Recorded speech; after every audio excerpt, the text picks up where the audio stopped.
part of the Press Play Podcast Network.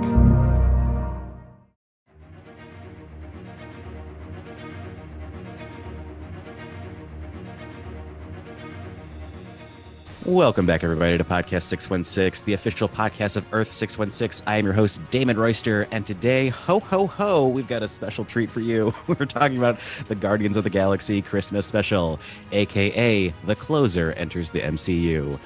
That's right, everybody. I will only be talking about Kyra Sedgewick's 2 cameos in this. It was amazing. God, I can't believe they got her. God, I love Kyra Sedgewick so much.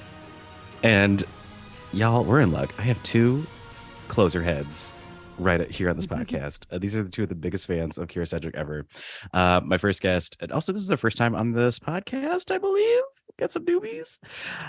Our first guest, they are a comic book author and creator. They've got a comic book called Space Pilots that is, you can support it on Kickstarter right now. So please, a delightful human being. Welcome to your ears, Eddie Klinker. Hello, Eddie. Hello. Thank you for having me, Damon. Oh, anytime. And again, thank you for wearing plaid. Warms my heart. Yeah, absolutely. Very festive. Yeah. My other guest, they are a construction worker first, comedy writer, podcaster second. Please welcome Erin Keif. Hello. Hi, Erin. Thank you for having me. Can I just say that when I was watching this, the second that happened, I went, oh my God, Damon's going to talk about Kyra Sedgewick the entire time. I lost my mind. I had to check. I know you well, but I did know you were going to freak out about Kyra Sedgewick. I had to check. I was like, well, why would they have the voice on the other end? Like, that's got to be Kyra, right? Like, they actually had Kyra, and they did. They did. Oof. I love that Kevin Bacon doesn't have a last name. He just has Kyra on his phone because he only knows one. Yep. Yeah. Do you know another Kyra? I don't. No, I don't know another Kyra. I've met some, but I cut them out of my life because, like, how dare they? Okay, so yeah, Christmas specials, Guardians of the Galaxy. I said ho ho ho. What else is there to say? It's gonna go to Erin Keif. Also, I got my EKs. I didn't even realize this. Oh right. Oh yeah. What's your middle initial, Eddie? S. No, mine's T. Close though, so close Dang to the it. alphabet. Yep. Dang it. ST. Yeah, actually. Okay, there's still something there. Erin, I turn to you. So Erin, I believe you to be a fan of Christmas and usually Christmas specials. So my first question for you is just holiday. What are you looking for in a holiday special? Like, what's going to make it special for you? Okay, I love this. Running jokes, famous cameos, wow, songs. Yeah. This happened to have all of them. I don't know how I feel about it, but it definitely checks all those boxes. Yeah, I love a Christmas special. I love Christmas. I decorated like early November for Christmas. Dang. So yeah, love a good Christmas special. Love the 1960s Christmas specials in particular. But yeah, I actually thought that's what this was going to be. I actually thought this was going to be more like the Star Wars Christmas special, where it was like very meta, studio audience, like people just walking in through a kitchen door or something. Mm-hmm. So I was very surprised it was an actual story. Oh, go over to you, Eddie Klinker. What are your thoughts about Christmas specials, especially comic book Christmas specials? Has such a thing ever happened? I don't know. I mean, the only one I could think of would be the Star Wars one, like you said, which is notorious. But yeah, I mean, I'm a big Christmas fan. Love it. Love the nostalgia of it. What I look for in a Christmas special is to just feel nostalgic. Like the classic moments where the snow starts to fall at the perfect moment. Like that's what I want. That's exactly what I want. And there was some of that in here as well. I agree. I don't know how I felt about it, same as Erin, but we're going to get into it. Oh, we're going to dive in. Also, this is I don't know that much about comics, but do they do like comic book editions of like that are specials, like one-off holidays? Do they do that? I believe they do. Eddie, you are a comic book collector, so I turn to you.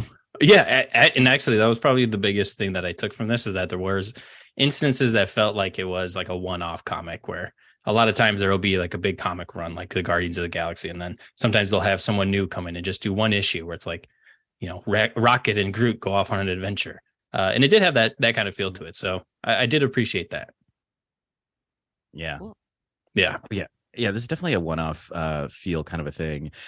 So we start this. No, I'll give my judgment as we get. Let's get into it. So can I ask a question for the two of you before we get into the details of it? please. Mhm. Where does Guardians of the Galaxy rank in like your Marvel love? Is it one of your favorites? Like how did you go into this? Like, did you have affection for these characters? Mm. Mhm. This is exactly what I was hesitating to talk about. Never mind. No. I think it's a great place to start because, like, we Yes. talked about Christmas specials, and then now let's talk about the Guardians because we were talking about the Guardians of the Galaxy Christmas special. So, yes, Eddie, you first. Yeah, I would love to. I think the first Guardians of the Galaxy movie is one of my favorite. I really do in terms of the Marvel movies. It made me fall in love with them, and since then I was not very familiar with them.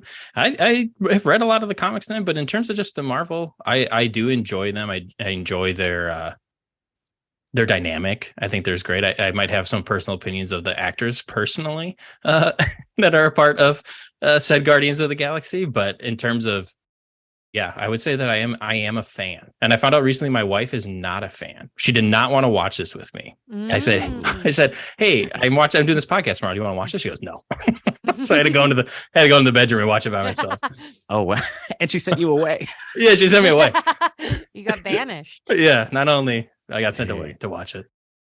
I'm kind of in a similar boat as your wife. I don't know if we have the same reasons, but like I like the characters of Guardians of the Galaxy, and you're right. I love the first one, but I think where they falter for me is when they try to put them into the canon of the story. Like I thought they were really. It felt very jarring in like those last two Avengers movies when they were like actively fighting Thanos and like. Mhm. Like there's a part where like the Guardians of the Galaxy are like gonna fight Thanos in Nowhere, and I'm like, do you really expect me to believe that not only are we 30 minutes into this movie, but the Guardians are gonna be the ones to take out the main threat? Like to me, they should just be there to have fun, which is what this is. They should just have little adventures and help out when they can. So like this and their cameo in Thor: Love and Thunder, that's as much as I kind of want from them. I don't need another ego lost daddy thing. Yeah, Also, that's fair. If you're a listener to this podcast 616 has not been very kind with the Guardians movies in the past. Oh, really? Yeah, I don't know what it is. Maybe it's the guests I get, but like I've never come away from a Guardians conversation like, oh, we love it. But that could be the Chris Pratt of it all. Erin, how do you feel about the GOG? Well, I'm surprised to hear that because I feel like it's a lot of people's favorites. Mm. Maybe not a lot Yeah. of women. I feel like a lot of men would rank the first or second Guardians as their favorite. I really like it. I think it checks the box for me of like ragtag group of people working together, which I like a little bit more than like an individual tortured soul superhero story. I definitely like it feels like a D&D campaign in the best way. Mhm. Like everyone has a different little skill and big personality. And I like the comedy of it. My favorite moment in any Marvel movie is like the opening of the second Guardians movie where they're dancing and fighting. Yeah. Because I'm like, this is the tone, you guys. This feels correct because it's like not taking itself too seriously and it's meant to just be fun. So I don't know. They ebb and flow for me. I think I'm a little fatigued by them. After the Thor appearance, I was like, I don't care. I'm done. I'm done. I will say, I do think James Gunn has a really good control over what he wants his Guardians movies to feel like. Whether you like it or not, I think he has a very good voice with them and kind of understands them very well, understands that ragtag group of people pretty well. So I do enjoy, the way that he makes the movies in a sense. I can appreciate them, but maybe I don't like them as my favorite, I would say. Yeah. Oh, I would totally agree. Like they all feel the same. Like I'm never confused about what I'm watching. It's like, oh yeah, this is the same steady hand. I would fuck with a Rocket Groot spinoff though. Absolutely. Them solving mysteries, anything with them, I'm in. Take all my money. I will be there. I will line up. I want it. Just emptying your purse. Yeah, Just the 100%. So much gum comes out. Chewed gum. Yeah. Daddy knows what's in my purse. Erin, you got to clean your purse. I've been telling you for years. I'm sorry. All right, let's get into this. So we want specials with cameos, music, songs, adventure, and then also like nostalgia. And honestly, I think we got it all here in this Christmas special. We start with, I guess, the artists from Saturday Night Live's TV Funhouse. The animation on this was weird to me. It felt like it was purposely old. Eddie, what happened here? We meet Yondu, right? Yeah, we meet Yondu, a young Peter Quill. It was good to see Michael Rooker back. I think they brought him back for this, which, I like that. But yeah, the animation, you nailed it. I couldn't put my finger on what I've seen the animation for, but the TV Funhouse is perfect. And those old kind of like Christmas specials, which on the second rewatch, I think I liked it better. I did rewatch. Did I say I watched this twice? I don't know if I did, but you said that to me, but we weren't recording. Yeah. So Eddie, you want to say it watched for this real? 10 times. I did watch this 10 times. I hated it. I watched it 10 times. I was hoping that I'd come here and then you guys would tell me like, oh no, there's a Christmas special comic book for Guardians of the Galaxy that's done in that art style. Because to me, I was like, there are so many more iconic Christmas animation styles. Like they could have done claymation. They could have done something that felt like actually resonated more Christmassy. And so that's a bummer to find out that you both don't know either. Yeah, I completely agree with that. It honestly reminded me of the 1980s Watership Down movie, like that kind of animation. Y'all know what I'm talking about? The saddest cartoon ever made? I know what you're talking about. I don't. I knew Aaron would. Well, real quick, Aaron, are you a Gilmore Girls fan, or am I making that up? No, you would think by my everything about me that I would be a Gilmore Girls fan, but I missed the boat on it. Whew. Okay, last I'm ditch so effort. sorry. I'm so Eddie? sorry. I am Gilmore not. I am not, Wow. unfortunately. I do have longer hair, and I put a backwards hat on once, and I was like, I look like the guy from Gilmore Girls. Yeah, And that's all I know about it. His name's Luke. Luke, that's it. And you would. You would. Michael, I'm getting mad. I'm so sorry. We'll just check. Producer Michael, do you watch Gilmore Girls? Damn. Listeners, he's shaking his head no. Wow. On an We let island you alone. So no one's I've going to seen care. some of it. Doesn't matter. It. Too late. God, I'm fuming. Well, this guy, Kraglin, the actor Sean Gunn, James Gunn's brother. Sean Gunn was on Gilmore Girls, and he played a guy named Kirk. And I never see him as anything but Kirk. Well, how do you take in Kraglin then as a non-Gilmore Girls watcher? This is fascinating to me. Yeah, I don't know. He's just a good actor? Because it's not true. I don't. I don't think he's a good actor. Wow. I'm glad you asked it because I wasn't sure if I should just say it. I'm glad you asked this the question right there. Yeah, I don't think he's a good actor. I don't. Has the vibes of knows the director. Mm-hmm. Like, which is such a bad vibe to have. Yeah. So how does the live action start? They bought Knowhere? That's a thing. Yeah. The Guardians now own the planet. It felt like this also served as a way to push a little bit of the story along as we go into the third Guardians coming out in next year. There was definitely some lines, like I think, who was it, Nebula, who delivered that line? He's like, well, since we bought Knowhere from Collector, I was like, oh, okay, writing down like, yes, we need to know this for the next movie. Like there's sometimes so many lines where you need to know this for the next movie, which of course was a little disappointing as we hope this was just a one-off, but it is the Marvel MCU. So it's like, okay, makes sense. But that was a little force-fed. Yeah. I guess it's good. They have like a base of operations. What is their authority? Like who actually is sanctioning the Guardians of the Galaxy? Like, are they, I don't know, like, are they just like cowboys in space? Firefly. Firefly already did. Aaron, how do you feel about these lawless outlaws just taking over a planet and exacting their authority? Like most people, I have such Marvel fatigue and it comes at you constantly. It's like one of those like tennis ball machines that's broken and you're like, oh, I don't know what order these were coming out in. So I spent the first 10 minutes going like, wait, where are we at story-wise with them? The last time we saw them, what were they doing? Like, I have no context for what is going on with them despite having seen and being completely up to date with Marvel stuff. I just feel like so lost in it. So I was like, okay, this is where okay. Yeah. So it's hard to calibrate for the first 10 minutes of every Marvel thing. Yeah, especially with telekinetic dogs. Aaron, I can't help but notice, but Lou is behind you, your dog. Yes. Can she move things with her mind? She tries every day. She did once that dog was on screen, she was all in. She wanted to watch it. She was obsessed with that dog. Yeah. So we established all these, the new status quo on Knowhere, but then I believe it's Mantis notices that Peter Quill is sad Probably the first time anyone ever cared about Chris Pratt's feelings. Also, I'm so sorry. I'm going to drag Chris Pratt as much as I can. Yeah, no, drag it.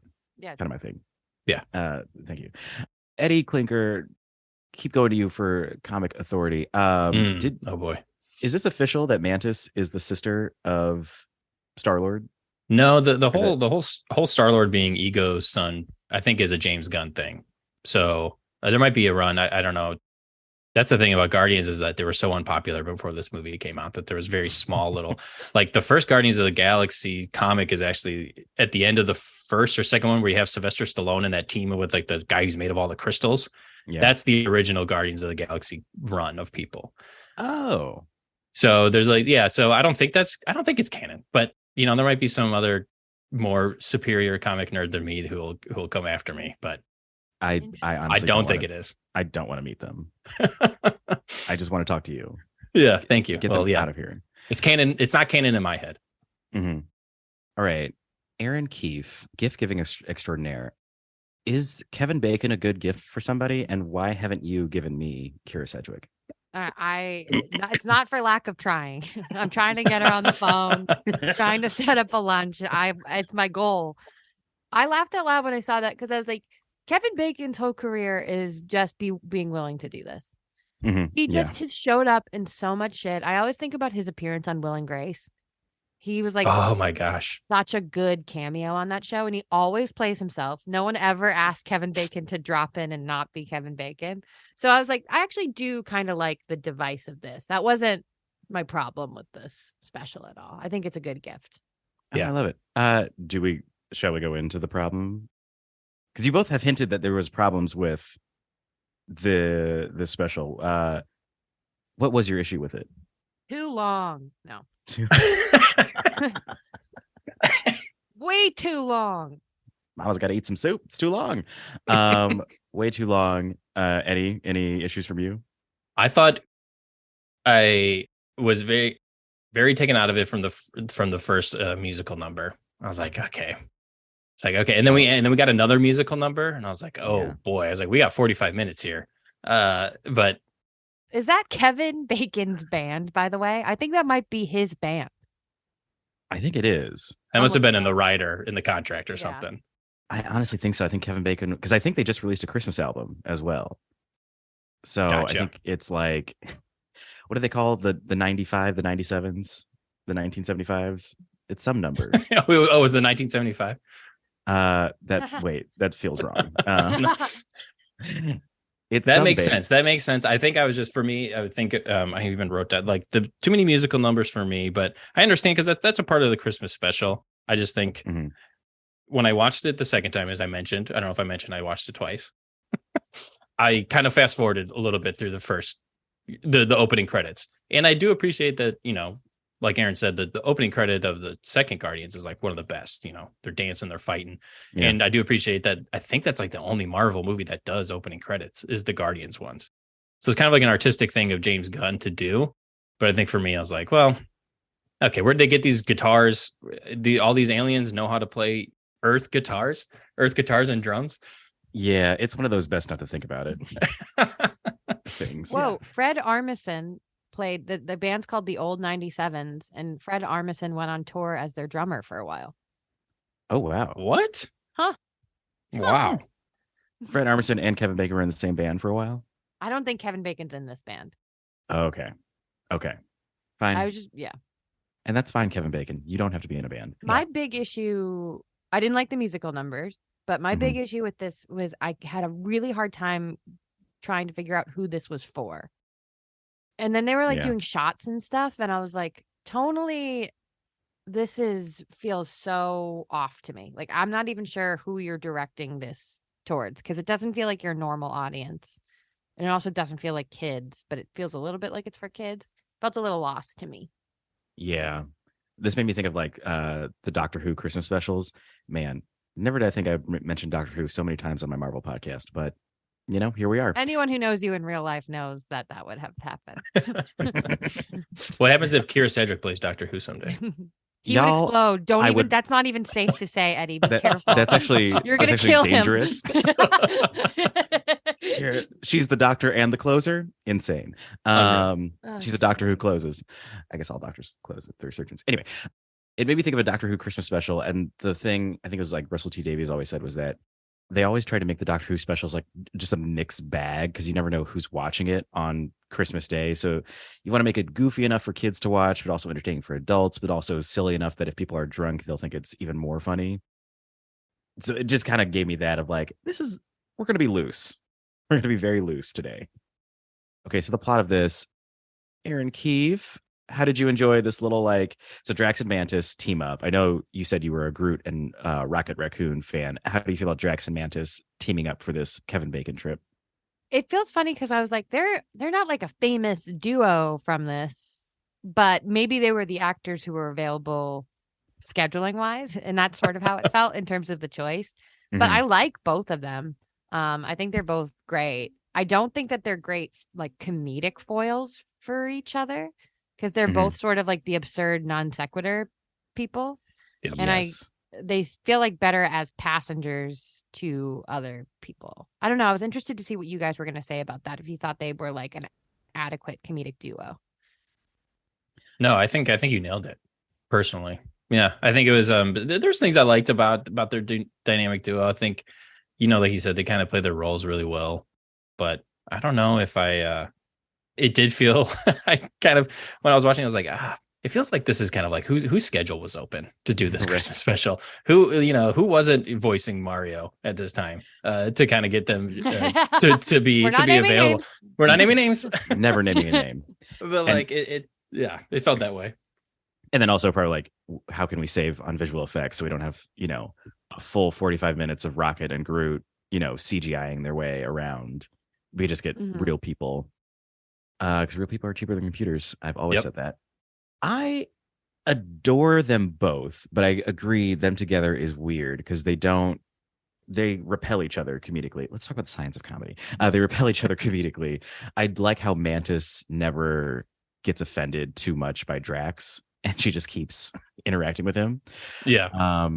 And I honestly could watch him throw her over a fence every day. So they come to Earth. They land on the Hollywood sign, which is hilarious. I've been on top of that sign. I would hate for a spaceship to land on me if I was up there. And then they go to the Chinese theater. I thought it was really funny when they were getting cash by people taking pictures of them. I like that. When Mantis yelled, "Steve!" I thought that was pretty sweet. I loved it. Yeah. And then essentially they end up going to what I would consider a gay bar, and a very attractive man hit on Drax. And I don't want to foreshadow where I'm going with my choices at the end of this, but I thought that was a pretty the right thing to do. It felt right. I wished I was him. Anyway, my opinion is that I think Drax is just totally down for whatever. Yeah, I think Drax is so sexually fluid that he if it came into it and that guy, I want to see what happened after that. I want to see if there was numbers exchanged. Maybe after this special, Drax, had another visit down to Earth. I think that we've just decided that is the case. Yeah. I think they, yeah. It's official. Drax is sexually fluid. This is the best gift you guys could have ever given me. Is there any pre-bacon thoughts before we get into the bacon of it all? Yeah, this was really where I felt distracted by the two of them together. Because I was like, if they had even just added Nebula to go with them. So there's two comedic points of view of can we go? And then Mantis and Drax are no, we're having they keep getting distracted by how much fun they're having. Yeah. It didn't feel like there would be any actual driver of trying to get the task done. So this just felt like they were wasting time. Yeah. For the sake of wasting time. True. Yeah. It's always nice to see beautiful Hollywood, the most gorgeous part of Los Angeles. That's all Erin says whenever you walk through Hollywood with her. She just keeps waving her arms. Beautiful Hollywood. Beautiful. Show business. It's gorgeous. Erin said, wasting time. Mm-hmm. Well, here on Podcast 616, we also hate to waste your time. So let's get into the commercial break right now. We're going to take a hot break. And when we come back, we're going to talk about Kevin Bacon. And even more importantly, we're going to talk about Kyra Sedgewick. So keep it right here to Podcast 616, and we'll be right back.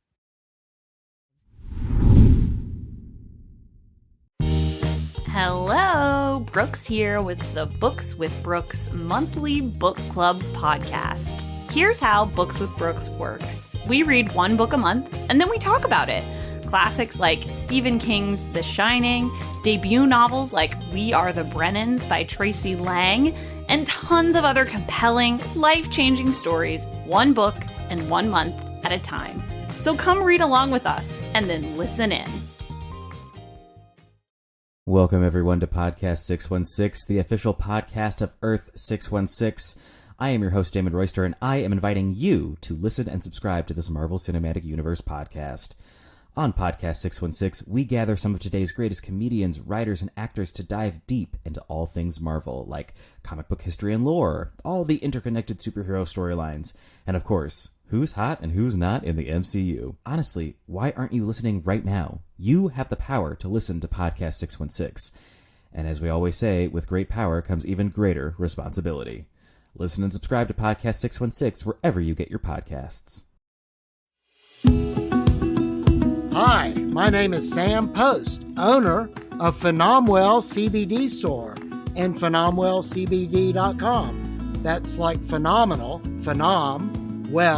CBD.com. Tune in where we talk with experts about how the amazing hemp plant can make a difference for people's health and well-being from the Press Play Podcast Network.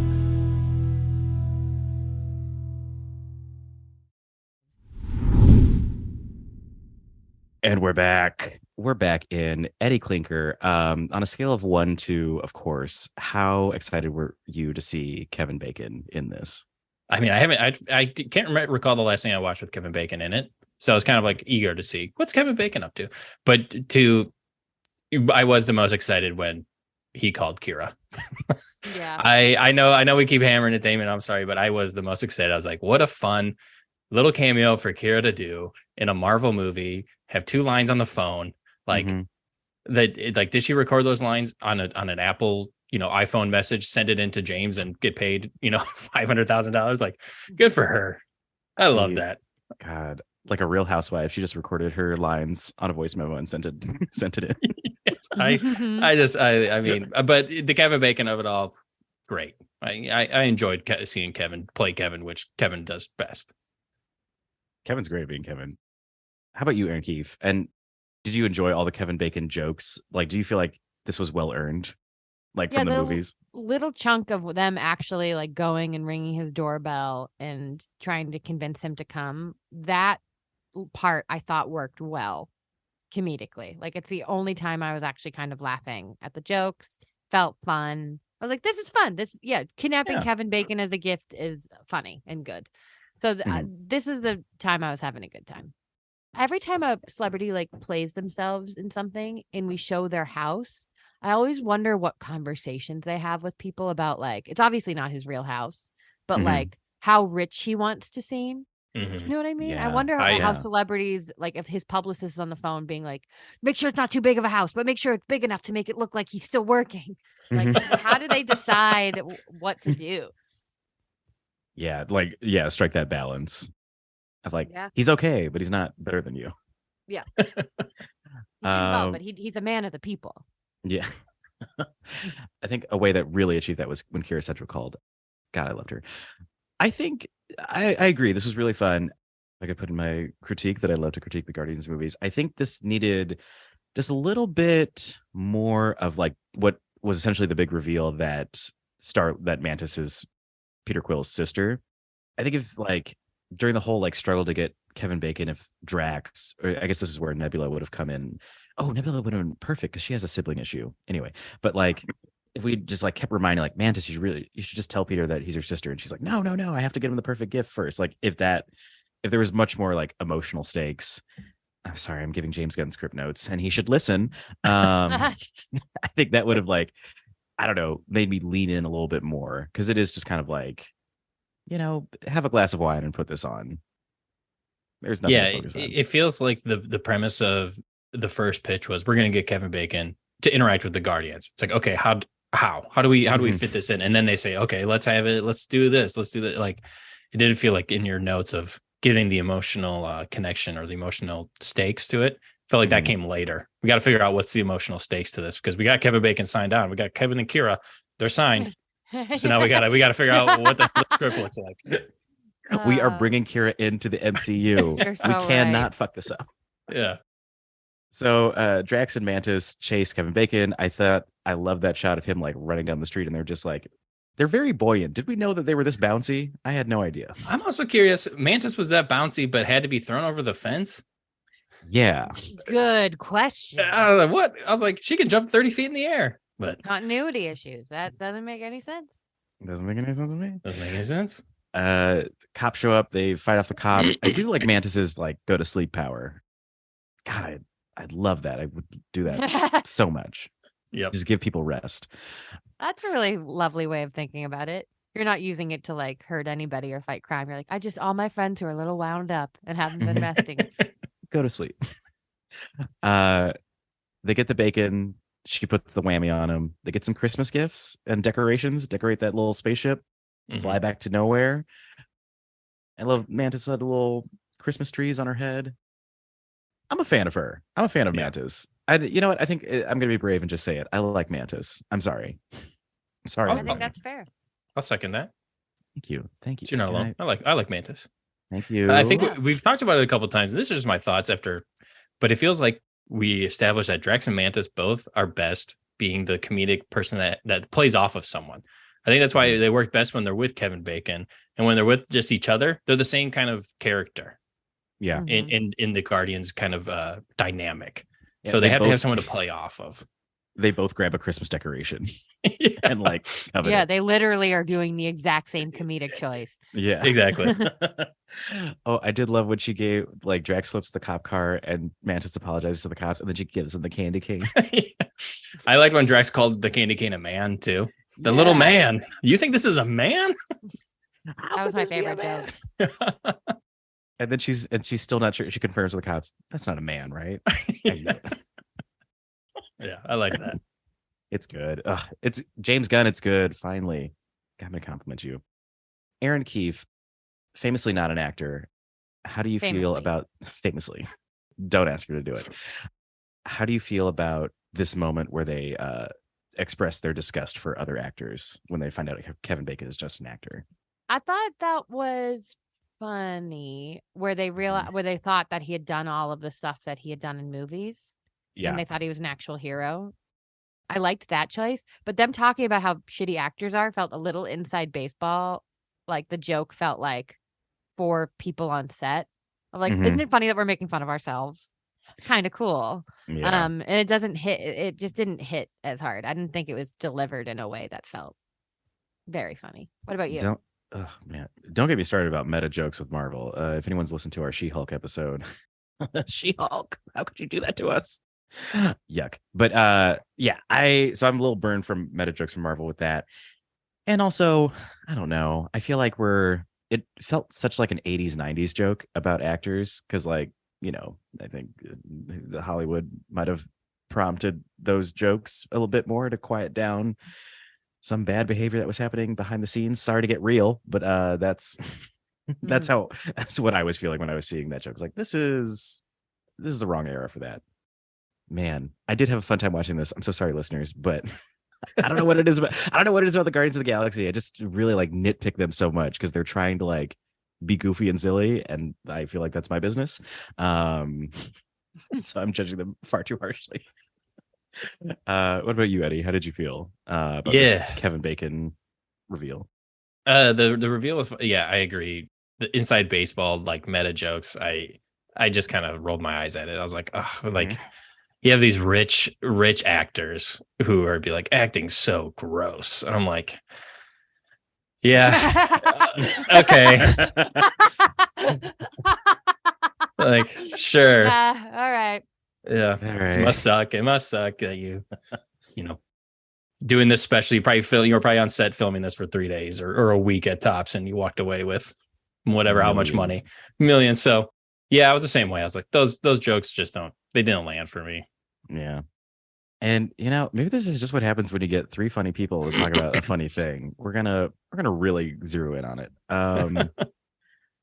So they land in Knowhere. I did like this. This moment was really fun where like they bring out Peter and like, Nebula has this sigh thing. She pulls a lever, it starts snowing. And it's like this beautiful, they put up Christmas lights and it looks really pretty. And Peter's like finally smiling. Also, Peter's sad because Gamora is like, whatever. We don't need to get into the Gamora of it all. He's sad. He's a sad man. Then we get this like Groot. What's up with Groot? He's like buff. He's like a linebacker. I'm like, okay. The aging that's why I was like, I never know how old Groot's gonna be. Yeah. Like, how much time has passed? What's going on? Yeah. Like, what do we call this? I guess he's not teenage Groot anymore. So what is he? This is early 20s Groot? I think so. That was my assumption too, right? Because we had teenage Groot in the end of the Avengers. We had baby Groot. We had baby Groot, and then we had teenage Groot, where he's all snippy and talking back. But he's also the gift that Peter gives. Not to jump ahead, but he gives Groot a Game Boy, an old Game Boy, and he's really excited about it. I was like, well, how? I mean, I guess I still play video games, so I shouldn't be judging. So, I mean, I'm in my mid 30s, so I can't be like, is he still a child playing video games? So I don't know. You can literally see Eddie playing video games right now. He's multitasking. He's been very distracted this entire recording. That was the biggest laugh for me of the whole thing was Groot sneaking, like being like excited for the surprise. I was like, love it, print it, do it. I love it. That's why I want way more Groot. Give me a whole thing of Groot, and I'm having a ball. I do believe, doesn't he have like a little there's a kid series called I Am Groot on Disney Plus? Oh, does he? Yeah. It's like an anthology or something. It I haven't watched it, but yeah, it's like all different kind of stories of baby Groot going somewhere. Okay, cool. I'll have to check that out. I think Erin, you have your answer. All right. In the box is Kevin Bacon. He comes out. He's very excited. Peter Quill is immediately a wet blanket. I'm so sorry. If y'all presented me with Kyra Sedgewick, even if she was mind controlled, I would have been like, oh my God, at least thank you. Like, he didn't even say thank you. He was immediately like, oh, we got to return this human being. I don't know. Am I a fan of human trafficking? I never thought so. But like. Uh-oh. Damon? Yep. Should I elaborate? Go ahead. Out of your hands? No. So you're not digging yourself deeper? No, I think this is going great. I think it's right. I think it's great that I'm recording this. Yeah. Putting it on the internet. But if you gave me my favorite actor, which again is Kyra Sedgewick, I would have been blown away. I've been like, we need to talk about Hearts and Souls, because like she was in Hearts and Souls with Robert Downey Jr., who played Iron Man. You got and Alfred Woodard, who's also been in MCU stuff. I want to talk to her so badly. You got to write that spec script. It sounds like a spec script is on its way. Yeah. Yes. Get your typewriter out. Come on, let's on a pot of coffee. Let's see Want it on our desk by Monday morning, okay?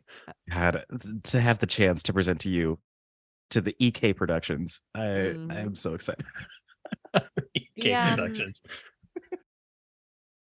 All right, so we reveal Kevin Bacon. Okay, so Peter Quill is like, this is bad, whatever. And then they task it with, I'm sorry, is this fucking dweeb James Gunn's brother? Is he a part of the Guardians of the Galaxy? I don't accept that. I don't like it either, but I think he is. Oh no. He's so bad. Yeah. Like, what's his thing? He has Yondu's little mohawk thing, but he doesn't even know how to work it. Yeah, I guess. I don't know. I'm curious to see how they force feed him into the next movie. Truly. Also, to like lose Zoe Saldana and then gain him feels like, I don't know. It's not a gain. No, it's not a gain. Yeah, we did not. That's a hit.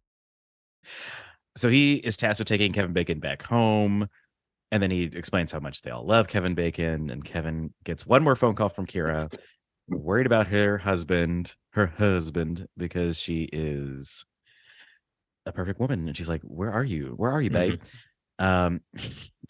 He's like, "Let me stay out a little bit later." And Kyra says, "Yes," because she's cool as shit.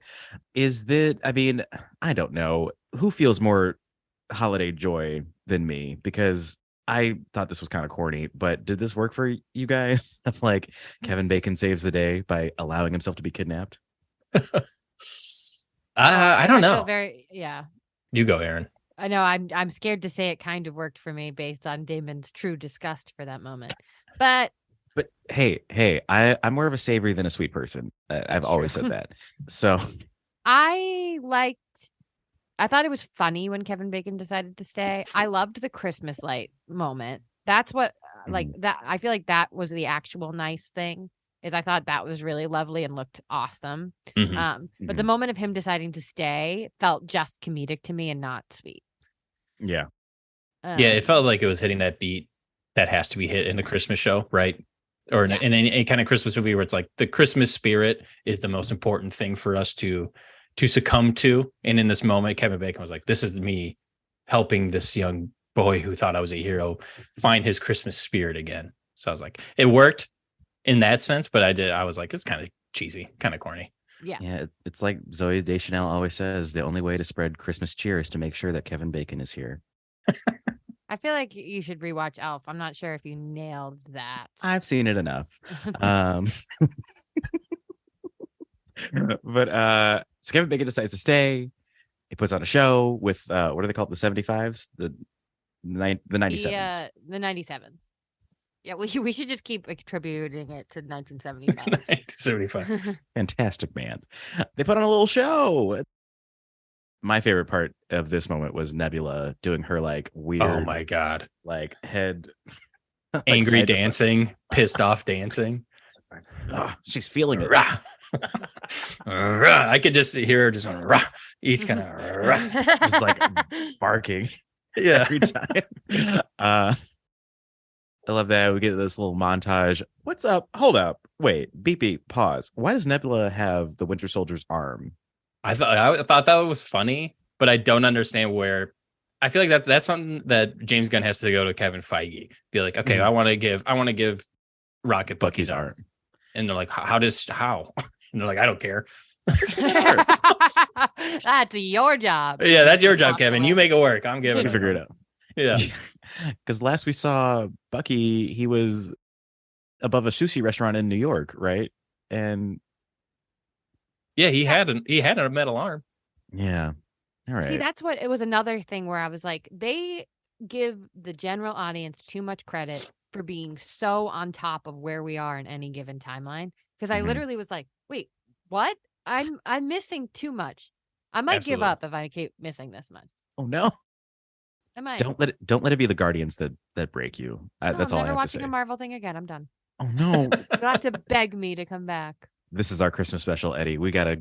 Yeah, I don't feel the Marvel spirit at all. I wonder if someone could change my mind. Well, Erin, I have something that I know you'll love: a heartfelt declaration of family. Nope. Okay. Well, I thought that would work.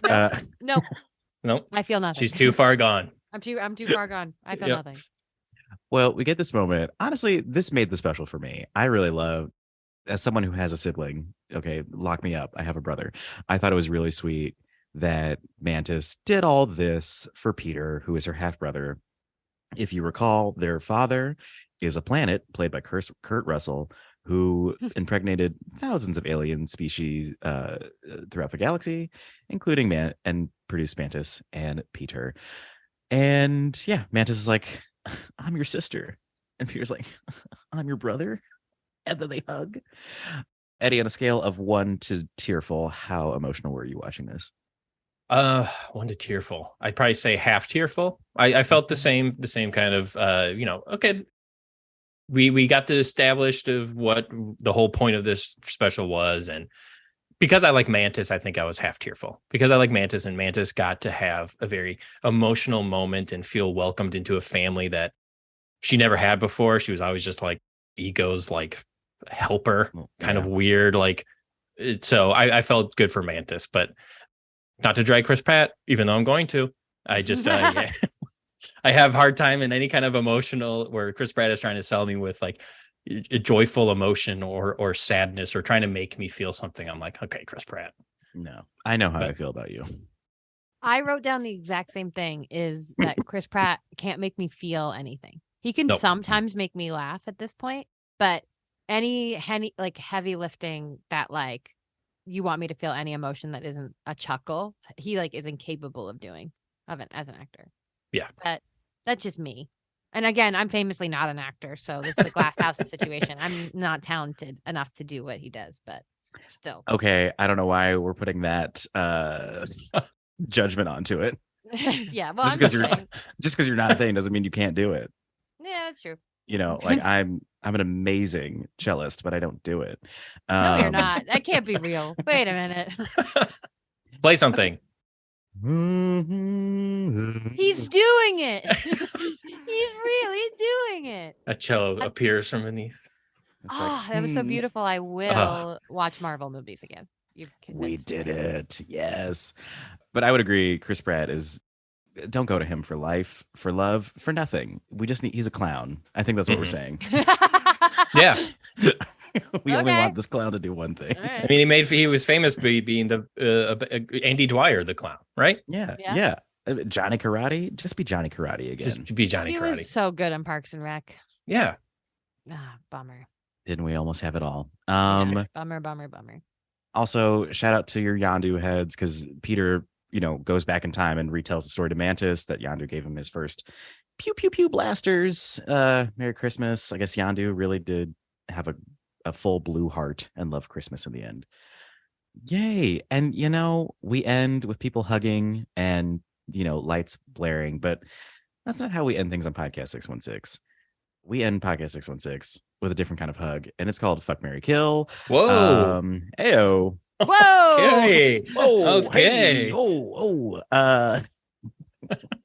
If you have kids, turn it off now, or even better, be like Eddie's wife and send them out of the room. Yes. This is the segment where we choose 3 characters from something that we watch, who we would fuck, we would marry, we would kill. On the docket today is, of course, Drax, Mantis, and the man so good that Kyra Sedgewick married him, Kevin Bacon. Fuck, marry, kill. Who are we choosing? I will go first to give my guests time to think. Oh my gosh. Oh no. I just realized I don't know who I'm going to kill. I'll save the kill for the end. I'm going to marry Mantis, because I think that would just be such a peaceful, she has such a calming presence to me.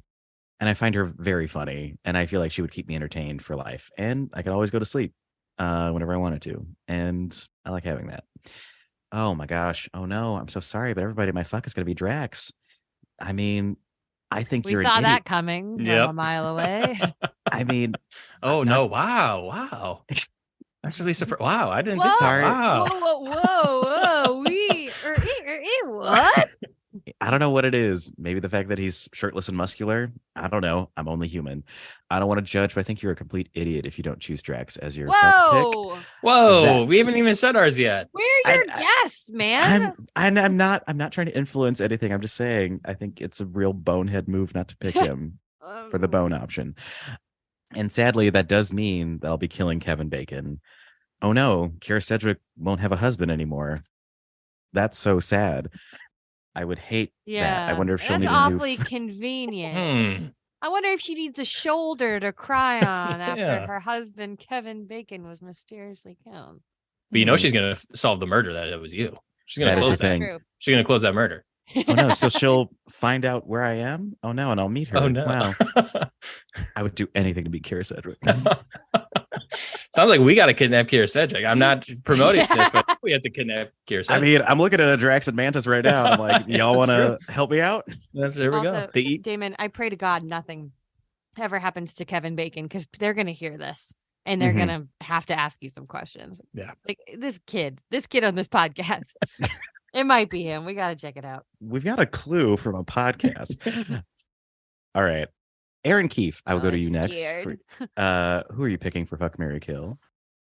Well, just keep in mind that we're good friends and I've been very good and kind to you over the Go on. years. I've loved you a lot for a very long time. So I'm going to marry Mantis. Same reason. I would let her manipulate me into being a happy person. I love it. Do it. Mm-hmm. I'm gonna kill Drax, but only because I think he would respect it. That's true. Honestly, that's true. I think he would see the options and go yeah, you got to do this. This makes sense. Mm-hmm. And he's lived a long life, and I don't feel too bad. And I guess I'm fucking Kevin Bacon, baby. Okay. I hate to be the bearer of bad news, but it looks like I get to fuck Kevin Bacon, everybody. Ooh. Ooh. That's Ooh. okay. He's not my type, but I will fuck Kevin Bacon. You don't like men that look like snakes? No, I don't. But Tremors. fucking Kevin Bacon. I mean, I think a young Kevin Bacon looks like Lord Voldemort. I'll say it. Wow. Okay. Wow. Sorry to drop that so late in the podcast. Would have been great to know that before we praised Kevin Bacon this whole time. You know what? He's doing fine. Erin Keif, thank you so much for those picks. I understand where you're coming from, and I respect you. Thank you. Thank you.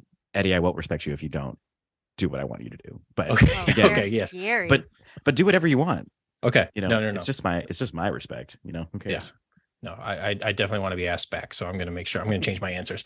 Definitely marry Mantis. That was the easiest one. Like, I'm a bad sleeper, and to be able to just be like, hey, I'm ready for bed. Can you help me? And just be asleep. Amazing. Yeah. Incredible. For the sake of Damon, I'm going to fuck Drax. You didn't have to. You know, you didn't have no, to. no. I'm coming around on it. I'm coming around on it. I think I was worried that he wouldn't be gentle with me, but maybe I'm into that. You know, You never. He'll literally toss you around. just throw me through a wall, and I'll be like, okay, here we go. And then I guess I'm killing Kevin, but you know, I am a huge fan of Tremors, so it doesn't feel good to kill Kevin. But that does leave Kyra alone. So No, you're right. Because I think what this special has taught me that if Kevin Bacon's dead, Kyra will never marry again.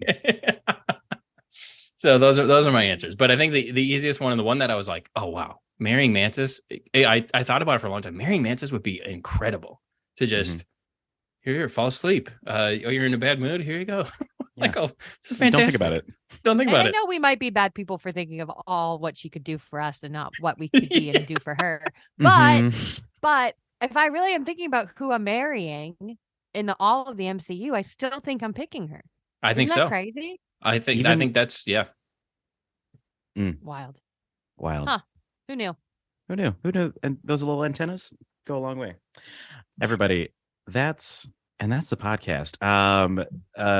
Let's see. Let's get through the social media of it all. Erin Keif, where can people find you online? Is there anything you want to promote? Sure. I have 2 podcasts, one called Hey Riddle Riddle and one called Sitcom D&D that's new. And you can find both of those on the HeadGum Network or wherever you listen to podcasts. And then also I'm in a show every Wednesday, or I'm not in it, but there's a show every Wednesday in LA that sometimes Damon is hosting and sometimes I am hosting called Chillax Comedy. And you can find that on Instagram. Damon is a very funny live performer. So if you like him in this show, you will love him live. Guilty. That was great. Thank you so much. Eddie Klinker, anything to promote from you? Yeah, right now I have a comic coming out, just a 24-page comic called Space Pilots. The pre-launch page is currently up on my Twitter. You can follow me at Eddie Klink.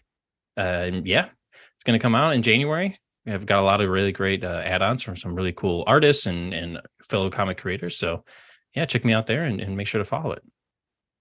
Yes, and it was so cool to be. I was in a comic book shop in Chicago like a year and a half, 2 years ago, and then there was like a local artist section. And when I saw your name, I was so excited. Oh my God, I have to get this. And it was so good. Thank you, Erin. That's so nice. I know I love Sean's work, and I know that you're probably kind of you guys were at the LA Comic Con. Not to derail your podcast, Damon, but now Erin and I are talking.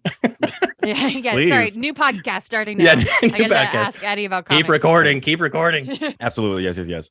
But thank you, Erin. That's very sweet. Of course. Love it. You can follow this podcast on Twitter. Haven't posted in a while, but it's still active, I believe. Podcast 616 P3. That's on Twitter. P3 stands for Press Play Productions, the wonderful organization giving me to your ears. Thank you, Press Play Productions. You can follow me at Damon Royster on Instagram. You can also, like Erin said, Chillax Comedy. We have a Christmas show coming up on December 14th here in Los Angeles. That's Los Angeles for those who don't live here. And yes, and I'm going. And if you're in Chicago, watch out. I'm coming back. And truly, everybody, thank you so much for listening. This has been about a year of doing this. So I'm glad people like it. Shout out to Isaac Snyder. Merry Christmas. I'm probably going to sleep on your couch soon, so look out. Producer Michael, for the last time of 2022, can you hop on the mic real quick? What letter grade would you give this podcast? Okay, so I didn't like the special. The special. Okay, cool. I like the show. This episode, the newcomers did a great job. I gotta give them an A. Woo. Yes. Oh, thank God. Oh, I'm so scared. Like, why are you asking? I'm not ready for him not to like it. No. Let us leave first. Yeah. That was review us after we've gone. Yes. Thank you, Michael. A merry holiday to you as well. That's everything. Michael, thank you. Eddie, thank you. Erin, thank you. And the Guardians of the Galaxy, I think this was the best thing I've seen you do. Congrats. Thank you so much, everybody. Podcast 616 will be back in 2023. Man, we're going to be talking about Loki and Ant-Man. Oh, boy. But until then, have a very fun and safe holiday. And please don't forget that with great power comes even greater responsibility.